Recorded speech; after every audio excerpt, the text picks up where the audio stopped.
Assalamualaikum warahmatullahi wabarakatuh. Selamat datang di YouTube saya. Hari ini kita akan membahas pertemuan ke-7 yang berjudul peningkatan kualitas layanan dan juga bagaimana meningkatkan produktivitas dari jasa kita.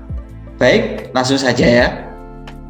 Baik, materi kita hari ini akan dimulai dengan improving service quality and productivity dulu ya. Nah, sebelumnya saya akan mencoba membahas hal ini.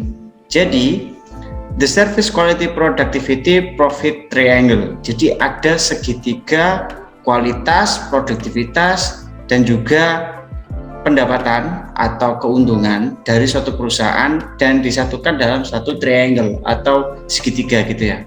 Nah, ada 3 sisi di sini. Ada sisi profitability atau daya untung. Jadi seberapa besar keuntungan kita sebagai perusahaan. Lalu ada service quality, seberapa besar jasa yang kita berikan gitu ya. Terus habis kualitasnya maksudnya, seberapa besar kualitas jasa yang kita berikan pada konsumen.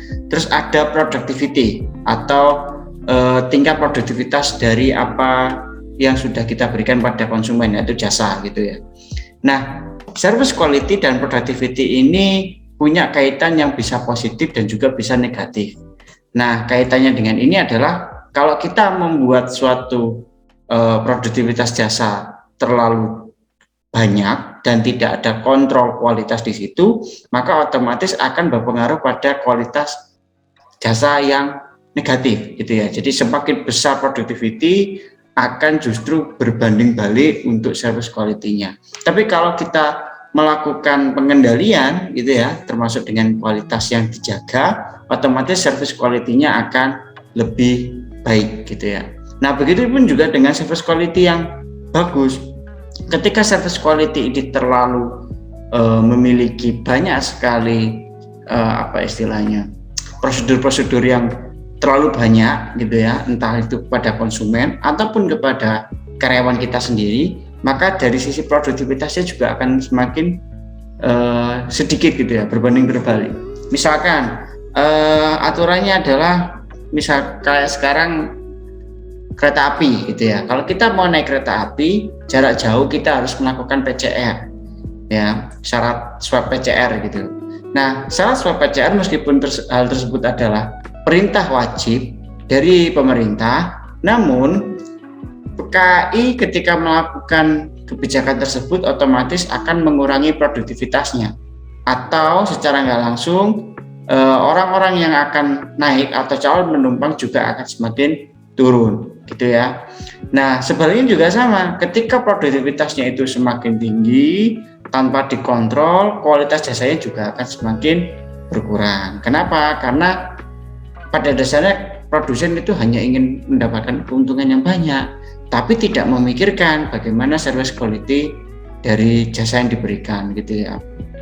Nah, service quality dan productivity ini akan berpengaruh positif ya, berbeda dengan yang sebelumnya ya.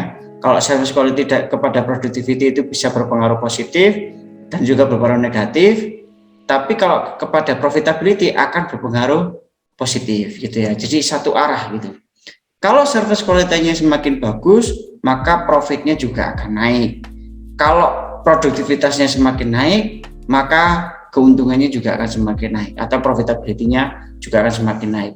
Nah, di dalam jasa kita harus memahami bahwa 3 konsep ini itu adalah konsep dasar, di mana kita harus melakukan improving atau mengembangkan jasa, tapi tanpa memaksakan dari satu sisi saja. Jadi 3 sisi ini harus seimbang gitu ya. 3 sisi ini harus seimbang. Nah, selanjutnya ini adalah identifying and correcting service quality problem. Nah, di dalam jasa pasti akan selalu ada yang namanya permasalahan dalam sisi manajemen gitu ya, manajemen pelaksanaan gitu. Nah, apa saja? Di sini terbagi menjadi 2, yaitu dari sisi customer yang kuning ini ya, atau oranye ini ya. Customer ini di sisi yang sebelah yang ini. Terus yang ini adalah dari service front atau dari jasa yang diberikan oleh konsumen. Nah, kita lihat dari sisi yang tengah dulu membacanya. Nah, ada personal need atau kebutuhan konsumen secara individu. Nah, habis itu dia expected service atau membayangkan bagaimana service ini akan diberikan gitu ya oleh si produsen gitu. Tapi sebelum dia memiliki ekspektasi tentang suatu jasa, pasti ada hal-hal yang mempengaruhi. Apa saja hal yang mempengaruhi? Past experience. Jadi pengalaman masa lalu, ada word of mouth communication, saran dari teman-temannya atau dari keluarga atau dari orang lain yang dia percaya. Nah, hal ini akan membentuk expected service, gitu ya. Selanjutnya, dari expected service ini dia akan mempunyai perceived service. Jadi, bayangan secara individu dipengaruhi oleh banyak orang akan dan juga pengalaman masa lalu akan berpengaruh pada perceived service atau pemahaman dari apa yang informasi yang sudah ditangkap gitu ya tentang suatu jasa. Setelah itu akan menyambung pada sisi service firm. Nah, di service firm nanti akan masuk pada ini yang paling bawah, management perception of consumer expectation. Jadi ada persepsi dari manajemen dari sisi perusahaan bagaimana sih ekspektasi konsumen terhadap jasa kita gitu ya. Nah, setelah itu perusahaan akan mencoba untuk translation of perception into service quality specification. Jadi akan memilih standar apa saja yang akan diberikan kepada konsumen agar konsumen itu puas gitu ya. Misalkan kalau misalkan kita kayak Garuda gitu ya, penerbangan first class, otomatis kita harus mempersiapkan hal-hal yang misalkan tempat duduk yang nyaman, pemesanan yang mudah, pembayaran yang mudah dan seterusnya. Nah, hal-hal inilah yang akan memunculkan yang namanya translation of perception into service quality specification. Jadi ada beberapa hal yang kita siapkan dalam jasa kita. Lalu yang selanjutnya adalah kita lakukan service delivery atau kita kirimkan jasa kita ya, kita berikan jasa kita pada konsumen yang sudah melakukan order gitu ya. Nah, tapi dari sisi ini, dari sisi transaction tadi, kita akan beranjak ke sisi kanan. Yang munculnya adalah external communication to customer. Jadi selain kita memberikan jasa, kita harus melakukan komunikasi kepada konsumen tentang jasa yang sudah kita berikan. Artinya apa? Kita evaluasi. Apakah jasa yang kita berikan ini sudah memuaskan mereka? Apakah mereka sudah memahami bahwa jasa kita itu bentuknya seperti ini. Nah, mereka puas apa tidak? Lalu mereka menilai setiap fitur-fitur jasa kita itu seperti apa. Nah, hal seperti inilah yang harus ditangkap, di mana masuk ke dalam communication to customer gitu ya. Nah, dari hal ini nanti jatuhnya apa? Saling berkaitan satu sama lain terhadap service delivery. Jadi apa yang sudah kita komunikasikan kepada konsumen akan kita masukkan pada service delivery atau proses kita memberikan jasa pada konsumen yang sudah order. Nah, ini juga akan kembali kepada expected service dari konsumen kayak gitu ya. Nah, namun dari berbagai hal yang sudah terjadi ini ya, ada komunikasi antara konsumen dan juga produsen di sini akan ada permasalahan. Nah, permasalahannya ini terbagi menjadi 6. Ya, menurut bukunya Lovelock, Anda silakan baca, ada 6. Yang pertama adalah the knowledge gap, lalu ada the policy gap, ada delivery gap, ada perception gap, sama ada service quality gap. Nah, apa saja masing-masing gap tersebut? Coba kita bahas ya. Nah, gap yang pertama itu adalah the knowledge gap. The knowledge gap is the difference between what senior management believe customer expect and what customer actually need and expect. Jadi terkadang gap ini itu adalah suatu perbedaan. Ya, suatu perbedaan. Nah, perbedaan yang membentuk permasalahan. Perbedaan apa? Perbedaan pemikiran dan kenyataannya seperti apa gitu ya, ada perbedaan itu. Nah, di sisi gap 1, the knowledge gap, ini adalah ide-ide dari para senior manajemen. Jadi para eksekutif manajemen yang sudah senior itu memiliki suatu pemahaman bahwa konsumen saya itu loh pengennya seperti A, B, C. Tapi bisa saja konsumen itu memilihnya adalah A, B, C, ada lanjutannya D, E, F, G, H, dan seterusnya. Nah, terkadang senior manajemen ini juga dalam tanda kutip ya, tidak memahami bagaimana perubahan pasar, modernisasi, digitalisasi, dan seterusnya. Mungkin nanti kalau Anda bekerja, Anda pasti akan menemukan banyak sekali, mohon maaf ya, karyawan-karyawan yang sudah sepuh, tidak memahami teknologi, dan tidak memahami apa yang diinginkan oleh konsumen, gitu ya. Terutama kalau misalkan di apa istilahnya di bidang jasa gitu ya. Oke, yang kedua adalah the policy gap is the difference between management understanding of customer expectation and the service standard they set for service delivery. Nah, ada perbedaan antara apa yang dipahami oleh manajemen ya, produsen ya, gampangannya produsen atau pengelola jasa tersebut tentang ekspektasi konsumen dan juga standar service yang mereka siapkan, yang mereka sudah siapkan untuk diberikan pada konsumen, gitu ya. Nah, ini agak berbeda. Jadi terkadang gini, ada aturan-aturan yang biasanya dibuat oleh para manajemen, gitu ya, para pengelola perusahaan ini itu membuat aturan-aturan tertentu, yang mana tujuannya adalah untuk memberikan kenyamanan pada konsumen. Namun alih-alih ingin membuat suatu kenyamanan pada konsumen, justru membuat konsumen itu malah justru tidak senang atau tidak suka dengan hal tersebut. Nah, ini disebut dengan the policy gap. Contohnya apa? Contohnya adalah ya tadi, misalkan kalau kita mau naik KAI di masa pandemi, ternyata harus menggunakan swab, gitu ya. Nah, tujuannya swab PCR tujuannya adalah untuk menjaga supaya penyebaran COVID itu berkurang. Namun dari sisi konsumen, dari sisi pelancong ya yang naik kereta, mereka pasti akan enggan untuk melakukan PCR. Ya, alasannya macam-macam, saya tidak perlu menjelaskannya. Nah, hal inilah yang membuat adanya the policy gap. Jadi ada aturan yang satu sisi itu bertujuan baik, tapi justru konsumen tidak suka, seperti itu ya. Nah, yang ketiga adalah the delivery gap is the difference between specific standard and the service delivery team's actual performance on this standard. Jadi gini, ini ada gap yang terjadi di lapangan ketika di frontlinernya memberikan atau apa namanya, pemberi jasa, karyawan yang memberikan jasa di garis depan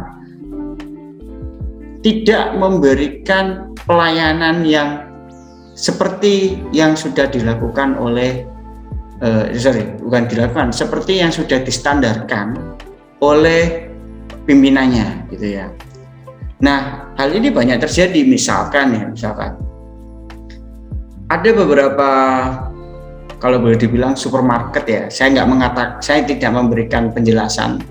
Nah, karena di masa pandemi otomatis setiap orang yang masuk ke mall juga ya, jangan supermarket deh, mall gitu ya, masuk mall harus menggunakan aplikasi Peduli Lindungi, gitu ya.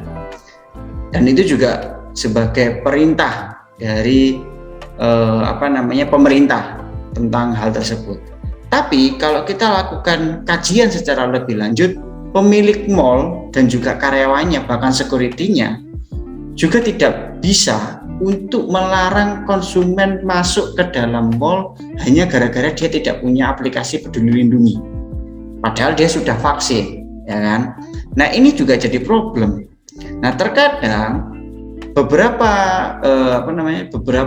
security akhirnya memperbolehkan orang untuk masuk dengan catatan mereka sudah tervaksin meskipun tidak menggunakan Peduli Lindungi. Kenapa? Karena kadang-kadang aplikasinya error. Aplikasi dari Peduli Lindungi tidak bisa digunakan. Nah, security tidak mau untuk mempersulit konsumen dari mall tersebut untuk masuk gitu. Mereka nggak mau mempersulit. Silakan masuk sesuai dengan standar. Standarnya apa? Ya sudah divaksin kayak gitu. Jadi antara antara aturan yang sudah diberlakukan dengan kenyataan di lapangan itu terkadang berbeda, dan hal ini sudah umum gitu terjadi. Oke, selanjutnya ada gap 4. The communication gap is the difference between what the company communicates and what the customer understand and subsequently experience. Jadi ada sisi komunikasi yang diberikan oleh produsen, ya, entah itu promosi, entah itu iklan dan seterusnya kepada konsumen, tapi konsumen itu memahaminya lain, gitu ya. Nah, ini contohnya banyak sekali. Yang selanjutnya ada gap 5. The perception gap is the difference between what is actually delivered and what customer feel they have received because they are unable to accurately judge service quality accurately. Jadi ini ada perbedaan ini. Jadi ada perbedaan dari sisi jasa yang sudah diberikan dan juga dari sisi perasaan konsumen ketika mendapatkan jasa tersebut. Nah, jasa yang diberikan itu sudah sesuai dengan apa yang diiklankan atau mungkin ditawarkan. Tapi konsumen di sini mereka tidak bisa mengidentifikasi apakah mereka puas atau tidak, bagus atau tidaknya jasa tersebut, karena mereka itu cenderung tidak bisa menilainya secara akurat. Nah, hal ini biasanya terjadi kalau misalkan konsumen itu punya persepsi suatu brand atau suatu jasa itu bagus, tapi kebagusan dari jasa tersebut mereka tidak bisa dijelaskan secara rinci. Nah, ketika mendapatkan jasa tersebut, maka mereka tidak mereka tidak mengetahui secara pasti ini bagus apa tidak, gitu ya. Contohnya misalkan gini, saya tidak pernah naik pesawat. Nah, akhirnya saya melakukan perjalanan naik pesawat pertama kali menggunakan maskapai A, gitu ya. Dari katakanlah Surabaya ke Pontianak gitu saya berangkat. Nah, saya disuruh untuk menilai apakah servis dari jasa penerbangan yang sudah saya ambil ini termasuk baik atau tidak, bagaimana dengan maskapai lain, katakanlah seperti itu. Ya, saya tidak bisa menilai apa-apa. Kenapa? Mungkin gini, saya bisa menilai, tapi penilaian saya ini terlalu umum, tidak bisa rinci dan tidak bisa membedakan dengan jasa yang lainnya. Seperti itu contohnya ya. Nah, yang selanjutnya adalah gap 6. The service quality gap is the difference between what customer expect to receive and their perception of the service that is actually delivered. Nah, ini banyak sekali ya, kalau misalkan di memes atau meme gitu ya, banyak sekali dijelaskan bahwa adanya perbedaan antara ekspektasi dan juga realita, gitu ya. Jadi apa yang sudah diekspektasikan oleh konsumen, realitanya bagaimana, banyak sekali berbeda. Contohnya di tahun 2014 ya, 2014 zaman dulu mungkin modem itu yang paling gencar untuk melakukan iklan itu Smartfren contohnya. Smartfren kartu anti lelet dulu kan. Saya masih ingat tagline-nya adalah anti lelet gitu ya, Smartfren anti lelet. Tapi kenyataannya kalau di tahun segitu Anda sudah mencoba Smartfren ini, saya berani pastikan gitu ya, bahwa Anda pasti akan kecewa karena tidak sesuai dengan tagline-nya. Smartfren itu lelet saat itu dibandingkan dengan provider-provider lain, terutama seperti kayak pemilikan pemerintah, Telkomsel gitu ya, kalah jauh gitu. M3 juga lebih bagus M3. Nah, hal-hal inilah yang memunculkan disebut dengan gap. Ada sisi ekspektasi konsumen yang tidak terpenuhi karena realitanya jasa yang diberikan tidak memuaskan atau tidak memenuhi ekspektasinya, seperti itu. Nah, gap-gap inilah yang pada dasarnya itu harus diperbaiki oleh sisi produsen gitu ya. Bagaimana cara memperbaikinya? Ya kita harus mengkomunikasikan jasa kita lebih baik kepada konsumen. Dengan cara apa? Mungkin dari sisi iklan mungkin gitu ya, itu mungkin agar lebih baik. Oke, selanjutnya adalah measuring service quality. Nah, bagaimana caranya mengukur service quality atau kualitas dari jasa yang kita berikan. Nah, ada dua pendekatan. Yang pertama adalah soft service quality measure, yang kedua adalah hard service quality measure. Jadi ada sisi yang pendekatannya lebih lunak dan juga pendekatan yang lebih moderat gitu ya. Jadi lebih kenceng gitu, perhitungannya rigid gitu. Oke, kita yang ke soft dulu. Soft standard provide direction, guidance, and feedback to employee on how to achieve customer satisfaction.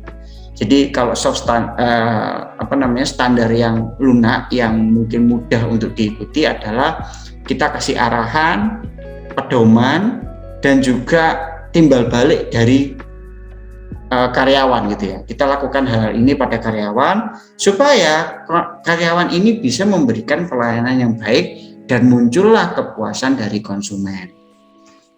And they can be quantified by measuring customer perception and belief. Jadi setelah karyawan kita training gitu ya, otomatis kita ukur kepuasan atau persepsi dari konsumen ini dan kepercayaan konsumen terhadap produk kita melalui apa? Survei. Kita lakukan survei. Gimana, puas apa enggak? Penilaiannya bagaimana? Nah, ini cara soft service quality.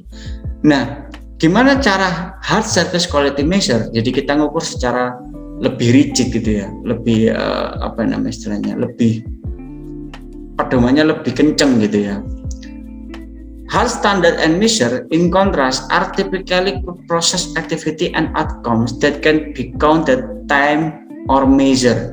Nah, ini tuh lebih rigid lagi. Misalkan karyawan di jam sekian, di hari apa, di tanggal berapa itu melakukan kegiatan apa yang sudah dilakukan karyawan tersebut pada konsumennya, jasanya diberikan dengan baik apa tidak, urutan prosedurnya dilakukan apa tidak, berapa jam dia memberikan misalkan. Nah, hal ini biasanya terjadi juga kalau jasanya itu kayak misalkan teller bank gitu ya. Tiap bank beda-beda, tapi kalau setahu saya teller itu diberikan waktu satu nasabah maksimum 5 menit pelayanan gitu ya. Nah, kalau satu nasabah itu maksimum 5 menit sampai 8 menit pelayanan, otomatis hal ini tuh sangat rigid. Jadi ada urutan supaya satu teller itu dalam satu hari bisa melayani mungkin sekitar 100 hingga 120 bisa melayani 50 sampai 75 nasabah gitu ya. Ukurannya seperti itu. Nah, ini termasuk hard service quality measure. Jadi pengukuran layanannya ya, kualitas layanannya itu lebih diukur dengan pasti seperti itu ya. Nah, ini contohnya. Bentar, saya pindahkan ini. Nah, ini adalah customer feedback collection tools gitu ya. Artinya apa? Di sini ada hal-hal yang diukur oleh perusahaan melalui apa bentuknya? Ya melalui ini, lingkaran-lingkaran ini bentuknya. Misalkan kita lihat legendnya dulu, keterangan legend di bawah ini. Keterangannya adalah kalau dia bulat, sempurna dan warna biru gitu ya, warna biru, meets requirement fully. Jadi sesuai dengan standar yang sudah diberikan. Tapi kalau dari sisi ini ya, setengah biru, setengah putih, maka moderately ya masih sedang-sedang saja pemberian jasanya atau mungkin kinerjanya ya. Kalau putih hardly at all, tidak diberikan dengan baik atau tidak dilakukan dengan baik gitu ya. Contohnya misalkan ini dari sisi level of measurement-nya ini collection tools-nya adalah total market survey including competitor gitu ya. Dari sisi perusahaan ya, dari sisi perusahaan ada sisi survei ini ya, survei total market atau survei untuk membandingkan perusahaan kita dengan perusahaan lain itu secara perusahaan ada ya kan, ini sudah dilakukan, ini biru ya kan. Terus kalau secara proses kita bandingkan perusahaan kita dengan perusahaan orang lain. Contohnya di sini ternyata putih, berarti tidak dilakukan. Gitu ya. Terus habis itu ada transaction spesifik, tidak dilakukan juga. Ada actionable, ya, jadi kita lakukan, kita list hal apa saja yang sudah dilakukan oleh kita dan juga pesaing, juga tidak dicatat di sini. Terus habis itu representative, reliable, ya kan, ini ada ukurannya. Nah, dan seterusnya. Jadi ukuran-ukuran ini nantinya akan dilakukan direkap oleh pimpinan perusahaan atau manajemen tingkat atas untuk mengetahui customer feedback collection tools seperti itu ya. Supaya apa? Supaya kualitas dari jasanya bisa diukur seperti itu. Baik, selanjutnya. Nah, selanjutnya adalah ada yang namanya analysis, reporting, and dissemination of customer feedback. Jadi dari sisi konsumen itu kan pasti akan memberikan feedback bagaimana jasa mereka didapatkan, puas atau tidak, dan seterusnya. Nah, ini contohnya ada di bukunya Lovelock, jadi saya ambil ya. Nah, semakin ke atas gitu ya, increasing reliability and representativeness of data. Jadi semakin ke atas, datanya itu semakin representatif. Artinya apa? Datanya makin valid, pengambilan datanya itu valid gitu loh. Nah, kalau semakin ke bawah, pengambilan datanya itu bukan nggak valid, lebih kurang dipercaya gitu, lebih tidak dipercaya. Tapi kalau semakin ke atas, semakin dipercaya. Nah, kita lihat dari yang sisi paling atas gitu ya. Ada ASCII, CSI, and/or NPS benchmark against national and/or industry indices. Nah, ACSI itu adalah American Customer Satisfaction Index. Kalau CSI Customer Satisfaction Index typically at the firm level, kalau NPS adalah Net Promoter Score. Nah, di Amerika ukuran-ukuran ACSI, CSI, NPS itu dilakukan oleh beberapa perusahaan yang mana itu digabungkan nanti dibandingkan pada perusahaan-perusahaan yang lain, gitu ya. Nah, badan surveinya itu resmi, gitu ya, ASCI ini. Ada badan survei yang mensurvei konsumen tentang suatu produk, habis itu dibandingkan dengan beberapa merek-merek tertentu, supaya apa? Menemukan antara perbedaan dari sisi kualitas jasanya, gitu ya. Nah, semakin tinggi level of analysisnya, high level benchmarking and KPI, little no diagnostic possible. Jadi dari semakin ke atas itu makin rigid. Kenapa? Karena kan surveinya sudah mulai bagus. Yang melakukan adalah pihak ketiga. Nah, di sisi ini yang mengambil siapa keputusannya gitu ya, senior management. Jadi sudah top manajemennya yang akan mengambil data ini. Terus ada annual survey on specific process, service, branch, and or service delivery teams, Net Promoter Score, email, SMS, feedback card, solicited after specific transaction gitu ya. Nah, ini akan dilakukan internal benchmarking and KPI process, branch, team, etc. Good diagnostic possible. Jadi ada selanjutnya adalah annual survey atau survei bukan mingguan ya, survei rutin gitu ya. Survei rutin yang dilakukan oleh perusahaan sendiri untuk tahu gitu ya, untuk tahu bagaimana sih jasa yang diberikan kepada konsumen itu sudah memuaskan apa tidak gitu ya. Nah, selanjutnya adalah compliance social media customer feedback card online marketing. Nah, ini banyak sekali kalau dari sini sosial media, komplain yang berbentuk online, semuanya itu merupakan di sisi ini risk data that allow detailed diagnostic, drill down, analysis and generate ideas for improvement and innovation. Nah, habis itu ada mystery shopping, focus group sama service review. Nah, hal-hal yang masih yang tidak banyak terjadi tapi ada gitu ya. Ada keluhannya konsumen tuh A, B, C, D, E, F, G, H, I, J, semuanya kita catat gitu ya. Kita catat semua keluhannya.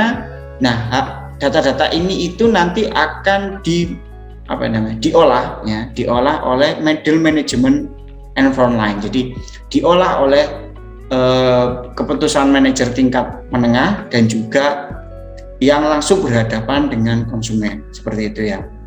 Ini beda.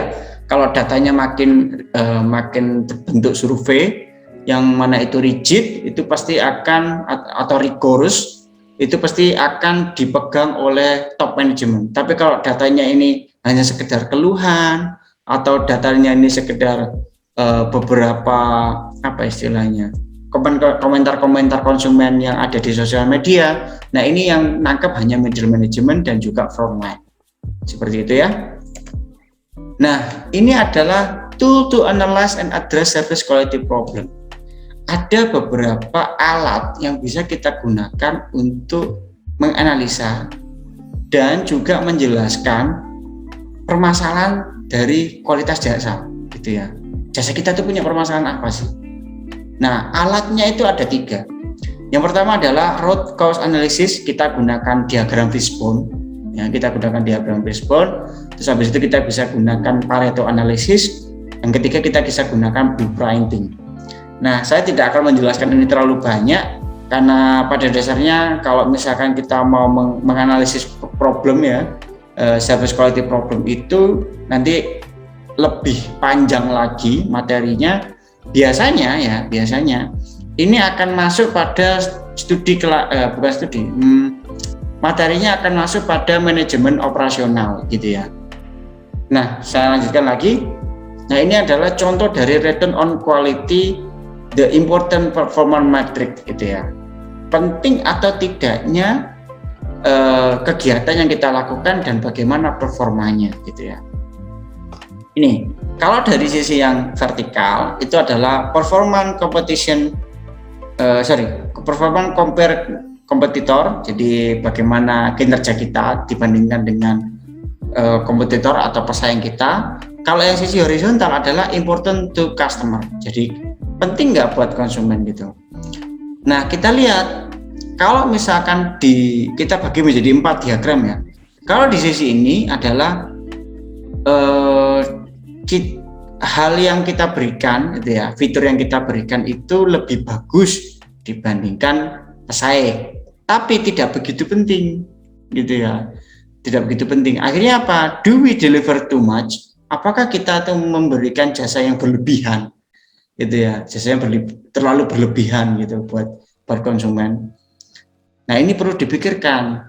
Kalau berlebihan ya kita kurangi saja biar tidak tidak menghabiskan sumber daya gitu. Nah, kalau misalkan di sisi sebelah kanan ini very important. Jadi fiturnya itu paling penting dan kita lebih bagus dibandingkan pesaing. Nah, keep it up. Kita harus mempertahankan seperti itu ya. Tapi kalau di sisi yang sini nggak begitu penting dan juga lebih buruk daripada pesaing, maka improve performance. Kembangkan, sebisa mungkin kita kembangkan. Jadi kinerjanya dikembangkan di situ. Lalu kalau misalkan di sini sangat penting, tapi kita juga masih kalah dengan pesaing, maka ini urgent improvement needed. Sangat dibutuhkan sesegera mungkin untuk ditambahkan atau ditingkatkan kinerja kita, kayak gitu ya. Nah, selanjutnya ini ada improving service productivity. Jadi berkaitan dengan improving yang di diagram terakhir tadi, kita harus melakukan pengembangan dari produktivitas service kita, gitu ya. Gimana caranya kita lakukan ini? Careful cost control at every step in the process. Kita harus mencatat dan juga memanage berapa biaya yang akan keluar kalau kita memposkan beberapa biaya di masing-masing lini gitu. Katakanlah gini, kalau kita merupakan jasa pengiriman barang yang mana bekerja sama dengan Tokopedia, Shopee, atau mungkin Lazada dan semua e-commerce gitu ya, maka apa yang harus kita lakukan? Kita harus bisa menampilkan kita harus menghitung berapa biaya pengiriman dari semua kota yang ada di Indonesia, lalu kita setorkan data tersebut ya, standar biaya tersebut pada masing-masing e-commerce. Supaya apa? Supaya kita bisa memberikan harga yang lebih murah, tapi tidak juga terlalu kemahalannya, sedang-sedang aja gitu. Terus yang kedua adalah reduce the waste of material and labor. Sebisa mungkin hal-hal yang waste itu maksudnya dalam harafiahnya itu sampah gitu ya. Jadi sebisa mungkin kita jangan sampai menyia-nyiakan bahan baku atau mungkin tenaga dari karyawan kita. Jadi karyawan kita jangan sampai disuruh untuk mengerjakan pekerjaan yang dalam tanda kutip tidak begitu penting, atau jangan sampai mereka ini tidak bekerja, nganggur, jangan sampai kayak gitu ya. Lalu ada train and motivate employee to do things faster, better and more efficiently. Jadi kita harus men-training, ya, kita berikan pelatihan karyawan kita supaya pekerjaannya mereka bisa lebih cepat, lebih baik dan juga lebih efisien. Selanjutnya adalah broaden the variety of tasks. Jadi kita harus mengembangkan lagi ya variasi tugasnya variasi tugas dari suatu manajemen jasa, supaya apa? Supaya nanti kalau ada permasalahan bisa langsung diatasi, seperti itu ya. Lalu ada improve capacity utilization. Nah, kita harus lakukan kapasitas pelayanan yang lebih dikembangkan lagi gitu ya. Contohnya apa? Ya misalkan kayak KAI itu ada permintaan yang lebih untuk kereta dari Surabaya ke Jogja, ya otomatis mereka akan menambah gerbong-gerbong lagi, nambah kereta baru dan seterusnya kayak gitu. Lalu yang keenam ini ya, yang keenam, use machine, equipment, technology and data. Jadi kita harus menggunakan sisi mesin, peralatan dan juga teknologi dan data yang kita butuhkan untuk mengembangkan jasa kita, seperti itu ya. Nah ini saya nggak perlu menjelaskan ya, Anda pasti sudah paham. Nah ini selanjutnya ada install expert system. Jadi kita harus membentuk sistem yang dapat membantu sisi produsen juga untuk memberikan jasa yang terbaik. Lalu yang selanjutnya adalah redesign customer service processes. Jadi kita buat desain pelayanannya dan juga bagaimana konsumen ini dilayani dari mulai awal dia datang, awal dia memesan sampai akhirnya jasanya nanti diberikan. Itu harus kita desain ulang gitu ya, untuk bisa mengembangkan. Terus habis itu replace service employee with automated machine and customer operated self-service technology. Jadi ini agak paradoks ya. Jadi ada beberapa saran ketika saat ini tuh pekerjaan-pekerjaan yang lebih menjenuhkan jika dilakukan oleh manusia, kita ganti dengan mesin. Contohnya apa? Ya teller sekarang sudah mulai diganti dengan pelayanan secara mesin gitu ya. Terus ada juga pembelian tiket pesawat atau tiket kereta atau apapun itu, yang mana biasanya kan di stasiun ada, di terminal ada, tapi orang sekarang itu bisa beli secara online, seperti itu. Nah ini juga merupakan sisi paradoksial. Kenapa? Karena dari sisi pengalaman konsumen mereka lebih puas karena mereka bisa lebih cepat untuk mengakses atau memesan dari jasa tersebut. Tapi dari sisi satunya lagi akan mengurangi lapangan pekerjaan atau mengurangi justru malah menambah pengangguran, seperti itu ya. Nah ini saya tidak akan membahas lebih jauh, tapi saran ini itu bisa mengembangkan jasa dengan lebih baik, tapi dari sisi labor atau dari sisi karyawan itu pasti ada paradoksnya gitu. Selanjutnya ada tier service level to allocate resource better to more important customer. Jadi kita ukur jasa kita itu levelnya seberapa untuk bisa mengalokasikan sumber daya lebih baik ya kepada konsumen yang dianggap lebih penting gitu ya, konsumen prioritas gitu.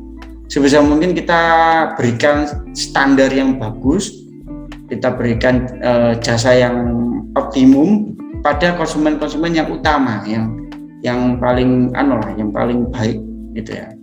Contohnya gini, kalau di perbankan ya, ada yang namanya nasabah prioritas. Nah, nasabah prioritas itu tidak perlu mengantri ke teller kalau mereka mau melakukan transaksi. Langsung mereka ke back office gitu ya, langsung dilayani di ruangan yang khusus seperti itu. Lalu yang terakhir adalah outsource non-core activities. Jadi kita lakukan outsourcing untuk pekerjaan-pekerjaan yang tidak esensial atau tidak utama. Gitu. Apa misalkan ya security gitu ya, kalau misalkan keamanan gitu ya. Terus apalagi yang nggak esensial ya. Kalau di luar negeri itu paling banyak adalah membeli sistem enterprise resource planning gitu ya, ERP. Tujuannya adalah untuk membentuk suatu sistem yang bisa melayani konsumen secara online dan juga terdata. Tapi karena produsen atau perusahaan tersebut tidak mempunyai kemampuan atau keterbatasan membuat program itu sendiri, akhirnya diserahkan pada perusahaan lain untuk di-outsource-kan gitu ya. Nah, selanjutnya ada customer driven approach to improve productivity. Jadi kita gunakan pendekatan konsumen gitu ya, pendekatan untuk dari sisi konsumen itu kayak gimana sih untuk meningkatkan produktivitas. Satu adalah change the timing of customer demand. Jadi kita rubah permintaan konsumen itu ya, ini di waktu-waktu tertentu gitu ya, di waktu-waktu tertentu. Misalkan ya, kalau orang-orang yang memesan jasa, katakanlah memesan jasa naik pesawat gitu ya, naik pesawat itu kalau mereka mau naik pesawat kan, apalagi di luar kota mau pulang kampung, pasti memilihnya hari Sabtu Minggu. Kenapa? Tujuannya adalah untuk menghindari jam kerja gitu ya. Tapi akhirnya Senin sampai Jumat hari aktif, mereka justru lebih enggan untuk naik pesawat ataupun naik transportasi apapun. Nah, dari sisi perusahaan penerbangan, mereka juga nggak kalah ide. Apa yang dilakukan? Mereka menurunkan harga atau menurunkan tiket dengan diskon supaya di hari Senin sampai Jumat, supaya apa? Supaya orang-orang tertarik gitu ya, orang-orang tertarik untuk membeli tiket di hari Senin sampai Jumat. Lalu yang kedua adalah encourage use of lower cost service delivery channel and self service. Jadi kita kalau bisa ajak penggunaan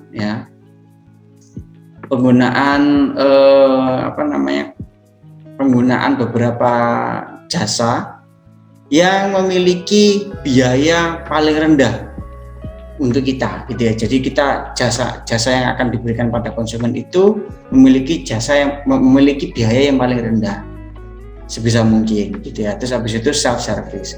Contohnya gimana? Gini. Ketika kita kalau dulu pesen kereta melalui KAI ya, di KAI kita bisa menggunakan teller gitu ya, teller di masing-masing stasiun. Tapi sekarang kita bisa menggunakan KAI Akses gitu ya. Kita gunakan KAI Akses. Tujuannya apa? Untuk mengurangi biaya pembayaran untuk teller tersebut. Lebih baik kita menggunakan teknologi yang mana kualitasnya lebih baik, dari sisi pembiayaan juga lebih rendah biayanya gitu ya. Self service itu adalah bagaimana dari sisi konsumen itu melakukan pemesanan secara mandiri melalui aplikasi secara online gitu ya.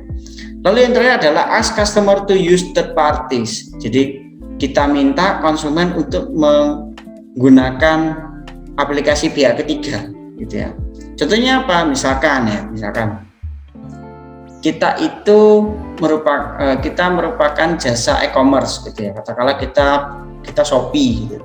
Nah, Shopee otomatis akan meminta jasa bantuan dari dari pihak ketiga untuk sisi pengiriman. Nah, bisa menggunakan CNT, pakai JNE, pakai si cepat dan lain sebagainya.